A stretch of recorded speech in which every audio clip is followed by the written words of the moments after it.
L'attaque russe en Ukraine est possible à tout moment. C'est l'alerte lancée par les États-Unis après des manœuvres militaires en Biélorussie. Alexis Guillot, vous êtes le correspondant d'Europe 1 aux États-Unis. Le secrétaire d'État américain est en Europe justement cette semaine et Anthony Blinken veut encore laisser sa chance à la diplomatie.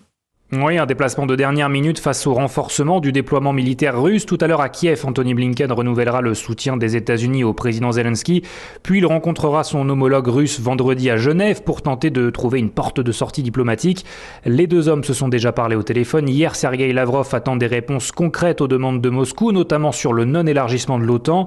Un sujet dont les États-Unis ne veulent pas entendre parler. Cette impasse dans les négociations inquiète Washington, qui s'est exprimé par la voix de la porte-parole de la Maison-Blanche. C'est une situation extrêmement dangereuse. La Russie peut à tout moment lancer une attaque en Ukraine. Le choix revient à Vladimir Poutine et les conséquences seront massives s'il n'opte pas pour la voie diplomatique. Alors toutes les options sont sur la table sur la Maison-Blanche. Elles seront discutées à Berlin demain où Anthony Blinken y rencontrera les alliés occidentaux. L'exclusion de la Russie du système financier international SWIFT est toujours évoquée. Mais Washington veut privilégier la voie diplomatique et le répète depuis plusieurs semaines. C'est bien Vladimir Poutine qui a créé cette crise en amassant des troupes à la frontière ukrainienne. Alexis Guillot, correspondant d'Europe 1 aux États-Unis.